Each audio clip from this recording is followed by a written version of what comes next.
आलोक स्वागत करता हूँ आप सभी का electrical with Alok YouTube channel पे।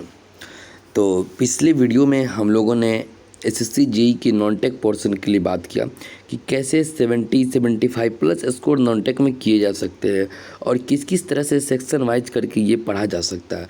अब हम लोग मेनली बात करने आते हैं टेक्निकल पोर्शन में कि टेक्निकल में कैसे अच्छा स्कोर किया जाए और अंतिम के दिनों में क्या क्या टॉपिक को अच्छे से कवर किया जाए ताकि उनसे मैक्सिमम सवाल आ सके, क्योंकि बहुत सारे टॉपिक्स हैं और आप लोग को पता है सिलेक्शन लेने के दरमियान ये भी बहुत इम्पोर्टेंट हो जाता है कि आपको किस पोर्शन को छोड़ना है, किस पोर्शन को बनाना है ये तो है ही, लेकिन किस पोर्शन को छोड़ना है, क्योंकि बहुत सारे क्वेश्चन आपसे टाइम टेकन हो सकते हैं, बहुत सारे आप उलझा के रख सकते हैं।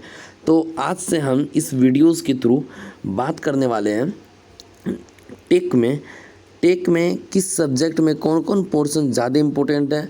हो सकता है आप लोगों ने इसे कर लिया हो तो बहुत अच्छी बात है, अगर नहीं किया हो तो आप लोग के पास टाइम है, आप लोग इसे करने का सोचें, आप लोग इसे करें, क्योंकि ये कुछ फेमस टॉपिक्स हैं जिनसे कि बार बार सवाल आए हुए हैं, मल्टीपल टाइम सवाल आए हुए हैं।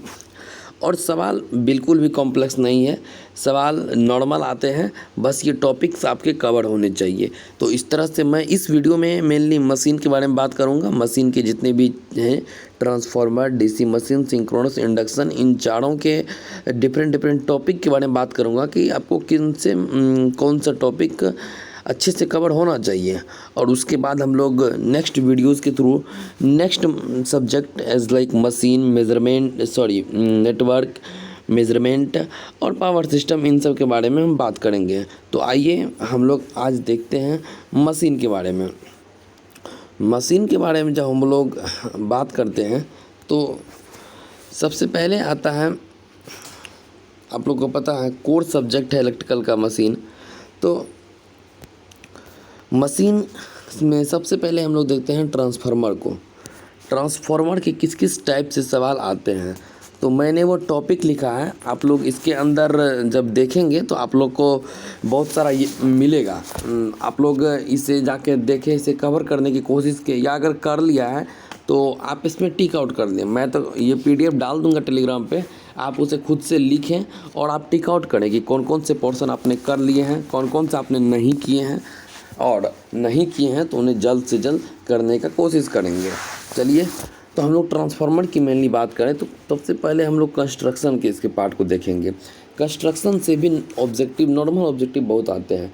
कंस्ट्रक्शन कहने का मतलब होता है ट्रांसफार्मर के कोड हो गए, स्टेकिंग फैक्टर की बात करते हैं, उसके बाद हम लोग core type, shell type transformer, बहुत सारे ट्रांसफार्मर, टैंक हैं, ट्रांसफार्मर ऑयल है, कंजर्वेटर है, ब्रीदर है, ये सभी पार्ट है, ये सभी पार्ट आते हैं ट्रांसफार्मर के कंस्ट्रक्शन के अंदर। जो भी आप लोग फिजिकली देख पाते हैं, रेडिएटर है, बुशिंग है, ये सब चीज़ है कंस्ट्रक्शन के अंदर। तो इन सब से क्लियर होना चाहिए कि ये टॉपिक्स क्या है और इनके कुछ इंपॉर्टेंट पॉइंट्स क्लियर होना चाहिए। अगर हम बात करें नेक्स्ट में ईएमएफ इक्वेशन का, ईएमएफ इक्वेशन आप लोगों ने पढ़ा होगा, बहुत बार उनसे सवाल आ जाता है कि सिंपल उस फार्मूला पे पुट करके कभी आपको मैक्सिमम फ्लक्स बोल देगा निकालने, तो कभी इंड्यूस्ड वोल्टेज या फिर कभी नंबर ऑफ टर्न्स, ये सब उसी फार्मूला को इधर से उधर करके आपसे सवाल पूछते रहते हैं। आपसे turns ratio end voltage ratio, turns ratio और वोल्टेज रेशियो कहने का सेंस, आपके पास एचवी और एलवी वोल्टेज दिया रहेगा, आपको हाई वोल्टेज में टर्न पूछ लेगा या लो वोल्टेज में टर्न पूछ लेगा। तो इस तरह के सवाल, बेसिक सवाल जो वहाँ से क्रिएट होते हैं वो आप लोग देख सकते हैं। दूसरी बात, एक open circuit and short circuit test, सीधी सी बात है, मगर टेस्ट की करें तो ट्रांसफार्मर में मेनली ओपन सर्किट टेस्ट और शॉर्ट सर्किट टेस्ट, और एक है Sumpner back to back test, ये 3 टेस्ट मेनली हम लोग कंडक्ट करते हैं। तो आप लोग इन टेस्ट के बारे में अच्छे से, एक ओपन सर्किट टेस्ट की क्या क्या कंडीशंस हैं और क्या क्या रिजल्ट हैं, सेम शॉर्ट सर्किट टेस्ट में क्या क्या रिजल्ट हैं और क्या क्या इनके कंडीशंस हैं। फिर संपनर टेस्ट, आप लोग पोलरिटी टेस्ट को देख सकते हैं कि सेम पोलरिटी कब होगा, अपोजिट पोलरिटी कब होगा। ये आप पोलरिटी टेस्ट के बारे में खुद को कंसेप्ट क्लियर रखें। उसके बाद मैं एक चीज़ इधर लिखना चाहूँगा, आप लोग आइडियल ट्रांसफार्मर के बारे में देखें। आइडियल ट्रांसफार्मर से सवाल आते हैं कि आइडियल ट्रांसफार्मर का परमेबिलिटी क्या होगा, एक्साइटेशन से क्या है, मैग्नेटाइजेशन कर्व कैसा होगा, लॉसेस क्या होंगे, ये सब आप लोग आइडियल ट्रांसफार्मर के बारे में भी देख के रखें। उसके बाद हमने लिखा है refer circuit from primary to secondary. आपने पढ़ा होगा कि कभी सेकेंडरी के रेसिस्टेंस को प्राइमरी में रेफ़र करना पड़ता है या प्राइमरी के डाटा को सेकेंडरी में रेफ़र करना पड़ता है। तो रेफ़र के क्या फॉर्मूलाज हैं, रेफर के क्या रूल्स हैं, आप लोग उन्हें देख के रखेंगे। और फिर जब आप लोग बात करेंगे आगे तो वोल्टेज रेगुलेशन ट्रांसफार्मर में ये काफ़ी इंपॉर्टेंट हो जाता है। वोल्टेज रेगुलेशन कि किस पावर फैक्टर पे कैसा वोल्टेज रेगुलेशन होगा, पॉजिटिव होगा, नेगेटिव होगा या पॉजिटिव नेगेटिव जीरो तीनों होगा। तो ये वोल्टेज रिलेटेड से जो भी कंसेप्ट है वो आपके क्लियर होने चाहिए। और इसमें एक आध स्टेप के न्यूमेरिकल्स भी आते हैं परसेंटेज पर यूनिट के फॉर्म में, तो आप लोग उस न्यूमेरिकल पे भी प्रयास करेंगे कमांड रखने का। उसके आगे अगर हम बात करें इफ़िशियंसी की, ट्रांसफार्मर में इफ़िशियंसी निकलते हैं।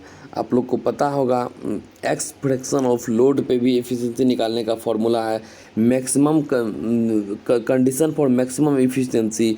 इन सब चीज़ों पे डिमांड क्लियर होने चाहिए। मैक्सिमम एफिशिएंसी से आपको सवाल आ सकते हैं। जब हम लोग वो जानते हैं कोर लॉस बराबर कॉपर लॉस, हम लोग जनरली पढ़े हुए हैं इसको। तो ये सब चीज़ जो भी है इफ़िशियंसी रिलेटेड कंसेप्ट वो आपके क्लियर होने चाहिए। सवाल मैक्सिमम इन्हीं सब टॉपिक से डिज़ाइन होते हैं। और हम लॉसेस की बात कर लेते हैं। लॉसेस की अगर हम बात करें तो लॉसेस के अंदर वेरियस लॉसेस है, हिस्टेरेसिस है, एडी लॉसेस है, उसके स्ट्रे आयरन लॉस है, स्ट्रे कॉपर लॉस है, डाइलेक्ट्रिक लॉस है। ये सारे लॉसेस क्लियर होने चाहिए। कौन से लॉसेस किस पे डिपेंड करते हैं और कौन से वेरिएबल हैं, कौन से फिक्स्ड हैं, इन सब चीज़ों पे आपकी कमांड क्लियर होने चाहिए। तो लॉसेस और इफ़िशियंसी ये दोनों से भी सवाल अच्छे खाते आते हैं। उसके बाद मैंने एक प्रोटेक्टिव डिवाइस बकौल रिले के बारे में लिखा है। आप लोग को ये पता है बकौल रिले एक गैस एक्चुएटेड रिले है, एक गैस एक्चुएटेड रिले है। बकौल रिले से भी सवाल हमें पूछे गए हैं कि ये किस रेटिंग पे यूज किए जाते हैं और इसका मेन फंक्शन क्या है, इंटरनल फॉल्ट से बचाना, कैसे ऑपरेट करता है। तो ये सब कुछ बेसिक सवाल इनसे पूछे गए हैं। तो आप लोग इन्हें एक बार देख लेंगे ज़रूर। और आप कोशिश करेंगे एक इस फॉर्मूला पे पी को टोटल आयरन लॉस बराबर A F plus B F square, ये जो डेरिवेशन है शायद आप लोगों ने अगर पढ़ा होगा तो आप लोग को ये ज़रूर मिला होगा। तो आप लोग एक बार इस फार्मूला पे कमांड रखने की कोशिश करेंगे, क्योंकि इस फार्मूला से हर एक साल वो एक न एक क्वेश्चन वो पूछे हैं। तो ये मेनली ट्रांसफार्मर के हम लोग पावर ट्रांसफार्मर के अंदर अगर हम बात कर दिए। अब नेक्स्ट हम बात करते हैं अगर ऑटो ट्रांसफार्मर के अंदर, क्योंकि ऑटो से भी आए दिन सवाल की संख्या बढ़ते जा रहा है। तो जब हम ऑटो ट्रांसफार्मर की बात कर रहे हैं तो basics of auto transformer, basic of auto transformer कहने का सेंस होता है कि उसकी वाइंडिंग के कंडीशन क्या कैसे है, वाइंडिंग कैसे प्राइमरी सेकेंडरी किस तरह से लिंक रहते हैं। उसके बाद पावर ट्रांसफ़र कहने का मतलब हम लोग पावर ट्रांसफार्मर में सारा कुछ इंडक्टिवली ट्रांसफ़र होता है, लेकिन auto transformer single winding transformer है। तो यहाँ पे कुछ पावर कंडक्शन के थ्रू और कुछ इंडक्शन मेथड के थ्रू जाता है। तो वो हमें देखना ज़रूरी हो जाता है। पी इंडक्शन पी कंडक्शन आप लोग पढ़े होंगे, के बराबर एल बी बटा एच बी होता है। और तब ये फार्मूला यहाँ से हम लोग लगाते हैं। तो ये कुछ फार्मूलाज है, कंसेप्ट है जो कि उससे रिलेटेड आप लोग उस पर कमांड होना चाहिए। उसके बाद हम लोग से बार बार पूछा जाता है saving in copper, percentage saving in copper. आप लोग को टर्न्स रेशियो दे दिया जाएगा, वोल्टेज रेशियो दिया जाएगा और आप लोग से पूछा जाएगा सेविंग इन कॉपर। तो ये भी कंसेप्ट आप लोग के क्लियर होना चाहिए। Relation between two winding and auto transformer, relation between two winding and auto transformer कहने का सीधा सा सेंस है कि जैसे हम लोग पढ़ते हैं कि टू वाइंडिंग ट्रांसफार्मर का पावर दे दिया और बोलता है ऑटो ट्रांसफार्मर का पावर रेटिंग ज्ञात करने के लिए, इस तरह के सवाल आ जाते हैं। तो ये सब के लिए ऑटो ट्रांसफार्मर में आपके कंसेप्ट बिल्कुल ही क्लियर होने चाहिए। नेक्स्ट हम लोग बात करते हैं डिस्ट्रीब्यूशन ट्रांसफार्मर। डिस्ट्रीब्यूशन ट्रांसफार्मर से बहुत ज़्यादा सवाल नहीं आता है। सबसे पहले आपको तो क्लियर होना चाहिए कि ऑल डे एफिशिएंसी हम लोग डिस्ट्रीब्यूशन ट्रांसफार्मर का निकालते हैं, वो आपको निकालने आना चाहिए। कंडीशन फॉर मैक्सिमम एफिशिएंसी क्या है डिस्ट्रीब्यूशन ट्रांसफार्मर के लिए, वो आपको आना चाहिए। दूसरी बात, एक और सवाल डिस्ट्रीब्यूशन ट्रांसफार्मर से है कि डिस्ट्रीब्यूशन ट्रांसफार्मर अपना मैक्सिमम एफिशिएंसी कितने लोड पे देगा। तो ये सब। दूसरी बात, अगर हम कुछ मिसलेनियस टॉपिक की बात करें कि क्या क्या मिसलेनियस टॉपिक है ट्रांसफार्मर में, तो जो कि इम्पोर्टेंट है पैरेलल ऑपरेशन, मैं इसे ट्रिपल स्टार लगाऊंगा। हर साल इनसे सवाल डिजाइन हुए। कंडीशन फॉर पैरेलल ऑपरेशन, ये कुछ नेसेसरी कंडीशन है, कुछ डिजायर कंडीशन है, ये दोनों कंडीशन पर पकड़ होनी चाहिए। पावर शेयरिंग, अगर पैरेलल ऑपरेशन कर रहे हैं तो किस ट्रांसफार्मर कितना पावर शेयरिंग करेगा, और पावर शेयरिंग किन किन चीज़ों पे डिपेंड करता है, जेड पर यूनिट पे, एक्स पर यूनिट पे, इन सब चीज़ों को देखना होगा। और कुछ इम्पोर्टेंट हो जाते हैं स्कॉट कनेक्शन, हम लोग देखते हैं ओपन डेल्टा कनेक्शन, ये सारा कनेक्शन में वोल्टेज कितना रिड्यूस होता है, पावर कितना रिड्यूस होता है, इसका यूटिलाइजेशन फैक्टर क्या होता है, ये सारी चीज़ें कवर होनी चाहिए मेनली। तो ये हम लोग ट्रांसफार्मर का देख रहे थे। तो मेनली अगर आप इतने ट्रांसफार्मर के इतने टॉपिक पे काम कर चुके हैं, अगर इनके सवाल बना चुके हैं, इनके कंसेप्ट को आप देख चुके हैं, तो ट्रांसफार्मर के आप 10 में से 9 सवाल इजीली बना सकते हैं। 10 में से 10 की गारंटी कोई नहीं दे सकता है, लेकिन हाँ आप मैक्सिमम सवाल टच कर सकते हैं। क्योंकि देखिए आए दिनों आप लोग को भी पता है सवाल पूछने का ट्रेंड अब बदलता जा रहा है। मैं आपको सवाल भी अंत में दिखाऊंगा किस तरह से सवाल आजकल पूछे जाते हैं, इसीलिए आपके कंसेप्ट बिल्कुल क्लियर होने चाहिए। तो आइए हम लोग नेक्स्ट देखते हैं। नेक्स्ट में है 3 phase induction motor. 3 phase induction motor में हम लोग सबसे पहले आरएमएफ के बारे में देखेंगे, रोटेटिंग मैग्नेटिक फील्ड, उसका मैग्नीट्यूड क्या होता है और वो किस तरह से डेवलप होता है। अगर हम लोग चेंज कर देंगे पोलैरिटी तो क्या होगा आरएमएफ का। उसके बाद एक फार्मूला होता है फ्रीक्वेंसी का, F=NP/120। इस फार्मूला को इधर से घुमा के जो भी कुछ पूछा जाए इस डाटा को, ये भी इम्पोर्टेंट हो जाते हैं। फिर उसके construction related 3 phase induction motor का स्टेटर से रिलेटेड थोड़े कम कंसेप्ट है, लेकिन रोटर ये अपने आप में एक अच्छा टॉपिक है रोटर, क्योंकि इस रोटर के आधार पे ही इसको 2 भाग में बांटा गया है, स्लिप रिंग इंडक्शन मोटर और स्क्वायरल केज इंडक्शन मोटर। दोनों उसके बारे में एडवांटेज डिसएडवांटेज दोनों के अपने अपने कुछ फ़ायदे हैं, वो अच्छे से कवर होने चाहिए। कंसेप्ट ऑफ स्लिप के बारे में अच्छे से क्लियर होना चाहिए, हाउ टू कैलकुलेट स्लिप। साथ ही साथ स्लिप के बाद पावर फ्लो डायग्राम हम लोग पढ़ते हैं ना, स्टेटर पे इतना पावर दिया गया तो इतना एयर गैप पावर है, फिर इतना डेवलप मैकेनिकल पावर है, फिर कॉपर लॉस कितना हुआ, ये सारे का हमको अच्छे से क्लियर होना चाहिए, ताकि हम लोग इफ़िशियंसी से रिलेटेड सवाल भी बना पाएँ कि इनपुट इतना था आउटपुट ये आया, तो हम लोग इफ़िशियंसी रिलेटेड सवाल भी इससे बना पाएंगे। साथ ही साथ अब हम बात करते हैं नो लोड और full load condition. No load और फुल लोड का कंडीशन कहने का सेंस है कि जब इंडक्शन मोटर नो लोड पे चल रहा हो उस समय उनके क्या क्या वेरिएशंस पैरामीटर्स में है, जब उन्हें फुल लोड पे चला रहे हो तो स्लिप कैसे घटता है, तो स्पीड बढ़ जा रहा है, इन सब चीज़ों के बारे में ओनली बात करते हैं। और टॉर्क इक्वेशन वेरी इंपॉर्टेंट हो जाता है। टॉर्क इक्वेशन वो जो रिलेशन दिए गए हैं वहाँ पे टॉर्क इक्वेशन में कौन किसके प्रोपोर्शनल है, कौन किसके इन्वर्सली प्रोपोर्शनल है, ये सारे चीज़। और एक 1 स्टेप न्यूमेरिकल्स भी आते रहते हैं, अगर वोल्टेज को 2 टाइम्स कम किया जाए तो टॉर्क पे क्या इफेक्ट पड़ेगा, इन सब तरह की चीज़ें इनसे आ जाती है। और उसके बाद अगर हम नेक्स्ट टॉपिक की बात करें तो नेक्स्ट टॉपिक हमारा हो जाता है various torque slip relation. Various torque slip relation कहने का सेंस है, आप लोगों ने पढ़ा होगा Tmax अपॉन TST, फिर उसका स्लिप से रिलेटेड कुछ फार्मूला है, उसके बाद TST अपॉन समथिंग। तो ये 3 फार्मूलेज आते हैं मेनली उसमें, ये आपके कंठस्थ होने चाहिए, इस पे भी सवाल बने हैं। Testing of induction motor.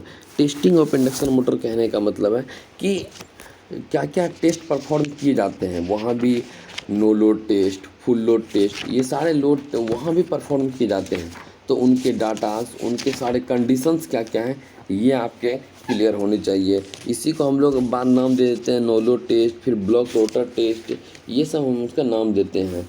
अब हम लोग बात करते हैं मोड ऑफ ऑपरेशन की, क्योंकि अकॉर्डिंग टू स्लिप वेरिएशन के साथ हम लोग देखते हैं कि इसका मोड ऑफ ऑपरेशन बदलता है, कि किस स्लिप पे ये मोटरिंग मोड होगा, किस स्लिप पे ये जनरेटिंग मोड होगा और ब्रेकिंग मोड होगा।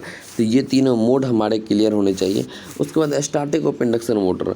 स्टार्टिंग ऑफ इंडक्शन मोटर कहने का मतलब इंडक्शन मोटर को स्टार्ट करने की जो भी मेथड है, as like DOL starter, star delta starter, auto transformer starter, ये रोटर रेसिस्टेंस स्टार्टर, ये जितने भी स्टार्टर हैं, स्टार्टर से बार बार सवाल पूछा जाता है कि अगर हम X% से करंट कम करना चाहें तो टॉर्क पे क्या इफेक्ट पड़ेगा। अगर इतना मतलब जो भी 3-4 स्टार्टर है जो इम्पोर्टेंट है, मैंने अभी बोला भी DOL, star delta, auto transformer और रोटर रेसिस्टेंस स्टार्टिंग, इन तीनों चारों के बारे में अच्छे से कवर होना चाहिए। और उसके बाद crawling and cogging, very very important हो जाता है। क्रॉलिंग एंड कॉगिंग, हर बार एक सवाल इनसे रहा है कि क्रॉलिंग की कब होगा और कॉगिंग होगा, दोनों के बीच में क्या अंतर है, क्या समानताएं हैं, इन सब चीज़ों को मेनली देखना होता है। क्रॉलिंग कॉगिंग, उसके बाद हम लोग पढ़ते हैं स्पीड कंट्रोल, क्योंकि जब भी हम लोग बात मोटर की करेंगे तो बात स्पीड कंट्रोल की आएगी। तो इसके क्या क्या मेथड है, जैसे आप लोग पढ़े होंगे पोल चेंजिंग मेथड है, फ्रीक्वेंसी कंट्रोल मेथड है, वोल्टेज मैग्नीट्यूड कंट्रोल मेथड है, और रोटर असिस्टेंस है, इंजेक्शन ऑफ ईएमएफ है। तो बहुत सारे मेथड हैं, इन सभी मेथड को देखना होता है। तो इंडक्शन मोटर, ये 3 फेज इंडक्शन मोटर था। सिमिलरली हम लोग देखते हैं सिंगल फेज इंडक्शन मोटर के लिए। सिंगल फेज इंडक्शन मोटर के अंदर 3-4 मोटर है, रेसिस्टेंस है, कैपेसिटर, रन कैपेसिटर स्टार्ट है, परमानेंट कैपेसिटर है। तो ये सारे मोटर्स को भी आप लोग को देखना। सिंगल फेज मोटर मैंने लास्ट में इस टॉपिक को ऐड किया है, लेकिन मैं बता दूं कि आप लोग सिंगल फेज को भी देख के चलेंगे। आइए हम लोग नेक्स्ट बात करते हैं डीसी मशीन के बारे में। डीसी मशीन का कंस्ट्रक्शन सबसे ज़्यादा इम्पोर्टेंट है, क्योंकि इनके कंस्ट्रक्शन के बहुत सारे पार्ट हैं।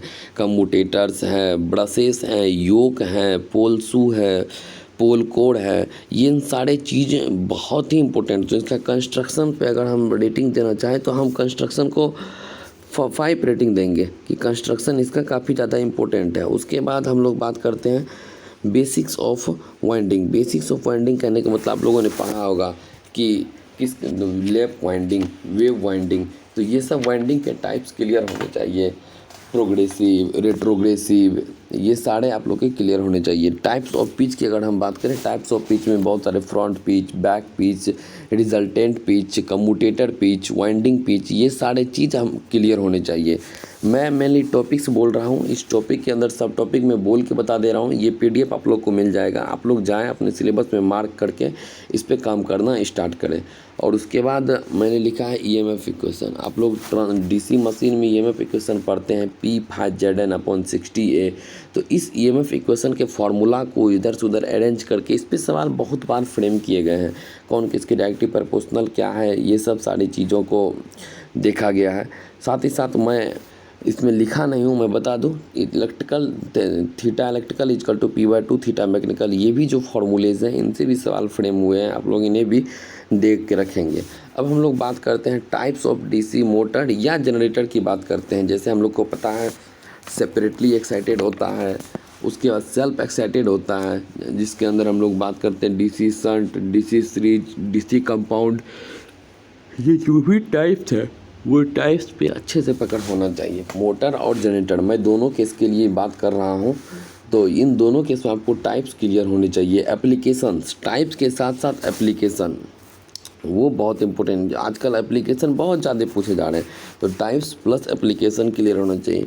कैरेक्टरिस्टिक्स ऑफ मोटर और जनरेटर, कैरेक्टरिस्टिक्स उसका लोड के साथ उनका स्पीड वेरिएशन क्या होगा, वोल्टेज कितना डिले होगा, वोल्टेज कितना ड्रॉप होगा, ये इन सब चीज़ों का ड्रॉपिंग कैरेक्टरिस्टिक्स है या राइजिंग कैरेक्टरिस्टिक्स है, ये इन सब चीज़ों पे अच्छे से पकड़ होना चाहिए। तो कैरेक्टरिस्टिक्स के बाद हम लोग एक बात आती है क्रिटिकल स्पीड और क्रिटिकल रेसिस्टेंस के। बहुत से बच्चे इसमें कन्फ्यूज करते हैं, तो क्रिटिकल स्पीड और क्रिटिकल रेसिस्टेंस आप लोग अच्छे से देख के रहेंगे। उसके बाद डीसी मशीन के अंदर हम लोग मेनली लॉस एंड इनफिशिएंसी की बात करते हैं। लॉसेस एंड इफिशिएंसी, जब हम इसके अंदर बात डीसी मशीन के अंदर लॉसेस की बात करेंगे तो इसमें भी काफ़ी सारे लॉस, कॉपर लॉस है, आयरन लॉस है, मैकेनिकल लॉसेस है, तो ये सारी लॉसेस यहाँ भी हैं। उसके बाद इफिशिएंसी इनका कब मैक्सिमम इफिशिएंसी का कंडीशंस क्या है डीसी मोटर्स के, जनरेटर्स के, इन सब चीज़ों को भी अच्छे से कमांड होना चाहिए। और सबसे इम्पोर्टेंट हो जाता है armature reaction and reducing method. Armature reaction क्या है, आर्मेचर रिएक्शन का इफेक्ट क्या क्या पड़ता है, रिड्यूसिंग मेथड कहने का सेंस इसे किस तरह से रिड्यूस किया जा सकता है आर्मेचर रिएक्शन को, उनकी कुछ कुछ इम्पोर्टेंट है, वहाँ से सवाल बार बार फ्रेम हुए हैं, तो आप लोग उसे कवर कर सकते हैं। अब हम लोग एक और टॉपिक देखते हैं, commutation plus improving the method of commutation. देखिए कम्यूटेशन प्रोसेस आप लोग को पता होगा, डीसी मशीन में कम्यूटेशन प्रोसेस होता है, उसके दरमियान स्पार्किंग प्रोड्यूस होता है। तो हम लोग कैसे करके कम्यूटेशन मेथड को इम्प्रूव कर सकते हैं ताकि कम से कम स्पार्किंग हो, तो वही कम्यूटेशन मेथड क्या क्या है, कम्यूटेशन के कंडीशंस और कंसेप्ट, साथ ही साथ उसके इम्प्रूव करने के मेथड, ये क्लियर होने चाहिए। उसके बाद हम लोग बात करते हैं speed control of DC motor. जब हम लोग मोटर पढ़ते हैं तो वहाँ पे स्पीड कंट्रोल की बात करते हैं। वेरियस मेथड है इसके स्पीड कंट्रोल करने के, वो सभी मेथड्स आप लोगों के क्लियर होने चाहिए। और जैसा आप लोग पढ़ते हैं स्पीड कंट्रोल करने के लिए आर्मेचर कंट्रोल मेथड है, फील्ड फ्लक्स कंट्रोल मेथड है, तो इन सब मेथड पे आप लोगों के अच्छे से कमांड होना चाहिए। उसके बाद जब हम मोटर के केस में बात कर रहे होते हैं तो मोटर के केस में टॉर्क इक्वेशन इंपॉर्टेंट हो जाता है, और उसका वाट लियोनार्ड सिस्टम, जो भी स्पीड कंट्रोल करने का वाट लियोनार्ड सिस्टम है वो काफ़ी इंपॉर्टेंट है, इसीलिए मैंने अलग से लिखा है वाट लियोनार्ड। और 3 एंड 4 पॉइंट स्टार्टर, 2 स्टार्टर मैंने लिए, 3 पॉइंट और 4 पॉइंट स्टार्टर, तो ये सभी भी आपके क्लियर होने चाहिए। और इसके बाद हम लोग मेनली देखेंगे सिंक्रोनस मशीन का। सिंक्रोनस मशीन के अंदर अल्टरनेटर और मोटर हम दोनों के लिए बात करने वाले हैं, सेपरेटली बात करेंगे दोनों के लिए। तो आइए हम लोग देखते हैं सिंक्रोनस मशीन के लिए। सिंक्रोनस मशीन यानी अल्टरनेटर प्लस मोटर दोनों है। सबसे पहले इनका बेसिक देखेंगे, अल्टरनेटर्स और मोटर के जो भी बेसिक्स प्रिंसिपल है हम लोग इस पे काम करेंगे। उसके बाद वर्किंग प्रिंसिपल की, अल्टरनेटर कैसे वर्क करता है और मोटर कैसे वर्क करता है। और सबसे इम्पोर्टेंट इसमें टॉपिक हो जाता है types of rotor. Types of rotor कहने का मतलब कि मेनली सवाल यहाँ से भी फ्रेम किए जा सकते हैं, सिलेंड्रिकल रोटर और सैलिएंट पोल रोटर, इन दोनों के अपने कुछ कुछ स्पेसिफिकेशंस है, अपने कुछ कुछ एडवांटेज एंड डिसएडवांटेज है, ये सभी को आप लोग यहाँ से देख के रखेंगे। उसके बाद वोल्टेज रेगुलेशन मेथड, इसी के अंदर हम लोग एमएमएफ मेथड पढ़ते हैं, ईएमएफ मेथड पढ़ते हैं, पोटियर ट्रेंगल मेथड पढ़ते हैं। ये सब चीज़ों से आपके कमांड अच्छे होने चाहिए, जहाँ से हम लोग short circuit characteristics, open circuit characteristics, ये सारा इक्वेशन। उसके बाद हम लोग पढ़ते हैं ऑप्टिमिस्टिक मेथड, पेसिमिस्टिक मेथड, तो इन सब चीज़ों पे आप लोग के कमांड अच्छे से क्लियर होने चाहिए। आर्मेचर रिएक्शन, कब डीमैग्नेटाइजिंग होगा, क्रॉस मैग्नेटाइजिंग होगा या फिर मैग्नेटाइजिंग होगा, इन सब चीज़ों की पावर फैक्टर पे कैसा रहेगा नेचर, मोटर के केस में कैसा रहता है, जनरेटर केस में कैसा रहता है, ये बहुत थोड़ा कंफ्यूजिंग टॉपिक हो जाता है। तो आप लोग इसे अच्छे से कमांड रखेंगे, इसे स्पेशल लिख के कि किस पावर फैक्टर पे जनरेटर पे कैसा नेचर है और उसी पावर फैक्टर पे मोटर पे किस तरह का, अगर आप रिलेट करके पढ़ेंगे तो आप अच्छे समय तक याद रख पाएंगे।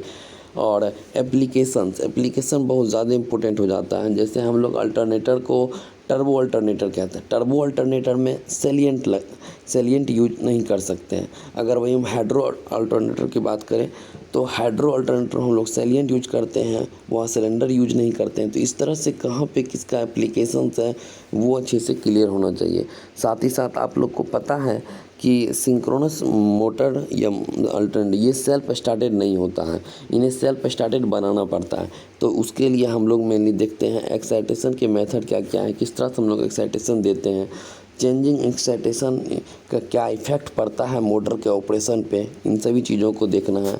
इनके स्टार्टिंग के जो भी मेथड हैं, पोनी मोटर लगा के हम लोग स्टार्ट करते हैं, डैम्पर वाइंडिंग से हम लोग इसे स्टार्टिंग टॉर्क देते हैं, जो भी स्टार्टिंग मेथड है वो देखते हैं। और एक कंसेप्ट आता है डैम्पिंग का, तो डैम्पिंग आने के क्या क्या रीज़न है, कैसे डैम्पिंग को ख़त्म किया जाए, इफ़ेक्ट ऑफ डैम्पिंग को रिड्यूस करने के तरीके, इन सारे चीज़ों पे मेनली फोकस रहना चाहिए। उसके बाद सिंक्रोनस इम्पीडेंस, मैं अलग से इसलिए इसको लिखा क्योंकि बहुत बार पूछे गए हैं। सिंक्रोनस इम्पीडेंस आप लोग को पता होगा, ओपन सर्किट वोल्टेज बटा शॉर्ट सर्किट करंट हम लोग करते हैं, तो वो कैरेक्टरिस्टिक्स क्लियर रहने से आप इसके बेसिस पे सवाल बना पाएंगे। Open and short circuit characteristics, ये रहा आपका मोटा मोटा वो टॉपिक जिसके कवर आपको होने चाहिए। आप कोशिश करें एग्जाम में जाने से पहले मोस्टली इन सब चीज़ों को एक बार पढ़ के आप गए हो। अब हम लोग मिसलेनियस टॉपिक की बात कर लेते हैं। मिसलेनियस टॉपिक में आता है स्टेपर मोटर। स्टेपर मोटर में आप लोग देखे होंगे बार बार सवाल पूछा गया आपसे स्टेप एंगल रिलेटेड। आपको कुछ डाटास दिए रहेंगे, नंबर ऑफ टीथ दिए रहेंगे, तो बोलेगा कि ये कितना एंगल मूव करेगा। आप लोग इस बेसिस पे सवाल की प्रैक्टिस करके रखेंगे। हिस्टेरिसिस मोटर एप्लीकेशन, इन सभी मोटर्स का एप्लीकेशन बहुत ज़्यादा इम्पोर्टेंट है। एप्लीकेशन आप लोग इनका देख के रखेंगे। उसके बाद रिलक्टेंस मोटर का वर्किंग प्रिंसिपल, रिलक्टेंस मोटर का कहाँ यूज़ संभव है, इन सब चीज़ का आप देख के रखेंगे। मैं सिंगल फेज को यहाँ लिखा हूँ, सिंगल फेज में आप उनका वर्किंग प्रिंसिपल, आप लोग वहाँ पे डबल रिवॉल्विंग फील्ड थ्योरी पढ़ते हैं, double revolving field theory cover होना चाहिए, या क्रॉस फील्ड थ्योरी उसी को कहा जाता है, वो क्लियर होना चाहिए। साथ ही साथ उसके एप्लीकेशन, आप लोग वहाँ पे परमानेंट कैपेसिटर पढ़ते हैं, कैपेसिटर रन कैपेसिटर स्टार्ट पढ़ते हैं, रेसिस्टेंस स्टार्ट पढ़ते हैं, ये सब मेथड से आप लोग वहाँ देखते हैं। तो इन सब पे कमांड अच्छे से होना चाहिए। साथ ही साथ कहाँ पे किसका एप्लीकेशन है, घर के फैन में क्या लगा होता है, हाई टॉर्क के लिए क्या होता है, कहाँ पे किसका इस्तेमाल किया जाएगा, ये सब क्लियर होना चाहिए। शेडेड पोल आप लोग पढ़ते हैं, लो पावर के लिए हम लोग यूज करते हैं शेडेड पोल का। शेडेड पोल टॉयज़ में लगे होते हैं, हेयर ड्रायर, मतलब इस तरह से छोटे छोटे एप्लीकेशंस में लगे होते हैं। चार्ज मोटर, एक नया इनसे सवाल आना स्टार्ट हुआ, चार्ज मोटर, तो इन सब के बारे में तो मोस्टली ये वो टॉपिक थे मशीन में जो कि बहुत फेमस है। इनसे सवाल हर बार फ्रेम हुए हैं, सवाल इनसे आते हैं और आते ही रहेंगे, क्योंकि यही मशीन के मेन कोर एरियाज़ है। इसके अलावा शायद ही कुछ क्वेश्चन इधर से आ जाए, अलग बात है, लेकिन मोस्टली क्वेश्चन जो आपके एग्ज़ाम में, किसी भी एग्ज़ाम में, एसएससी जेई तो है ही, एसएससी जेई के अलावा किसी भी एग्ज़ाम में भी सवाल मेनली इसी टॉपिक को टच करके आते हैं। एक आध सवाल इधर से उधर से वो ले, इसके बारे में कोई कुछ नहीं कह सकता, बट मैक्सिमम जो भी अभी तक के पेपर के एनालिसिस करने के बाद पता चला है, तो उनका ट्रेंड यही रहा है। तो आप लोग पहले मशीन में ये सब पोर्शन को कवर कर लें अच्छे से। मैं ये आप लोगों को टेलीग्राम पे ये डाल दूंगा, आप लोग वहाँ से इसे नोट्स करके अपने अपने नोट्स में मेंशन करें, आप लोग क्या पढ़े हैं क्या छोड़े हैं। ये तो मशीन का है, क्योंकि वीडियो ज़्यादा लंबा ना हो जाए, इसी रीज़न से हमने 2 पार्ट में बांट दिया है। तो ये हमारा पार्ट 1 है। नेक्स्ट आज शाम या कल तक पार्ट 2 आ जाएगा। पार्ट 2 में हम लोग बात कर रहे होंगे मेजरमेंट, पावर सिस्टम और नेटवर्क, उन सभी में। और अगर उसमें मौका मिला तो हम लोग बात कर लेंगे एनालॉग इलेक्ट्रॉनिक्स, डिजिटल इलेक्ट्रॉनिक्स और पावर इलेक्ट्रॉनिक्स में क्या क्या पोर्शन पढ़ना चाहिए, क्या ज़रूरी नहीं है, इसके बारे में हम लोग नेक्स्ट वीडियो में बात करते हैं। इस वीडियो में आप लोग के लिए मशीन के कंसेप्ट शायद क्लियर हो गए होंगे। अगर और कोई डाउट्स आपसे रहते हैं तो आप लोग टेलीग्राम पे मैसेज कर सकते हैं या इस वीडियोज़ के कमेंट में डाल सकते हैं। मैं उसे सेंसिटिवली लूँगा, उसे देखूँगा और आपके रिस्पॉन्स करूँगा। तो ठीक, चलिए मिलते हैं हम लोग नेक्स्ट वीडियो में। तब तक आप लोग तैयारी अपने स्मार्ट अप्रोच के साथ जारी रखें। Thank you everyone.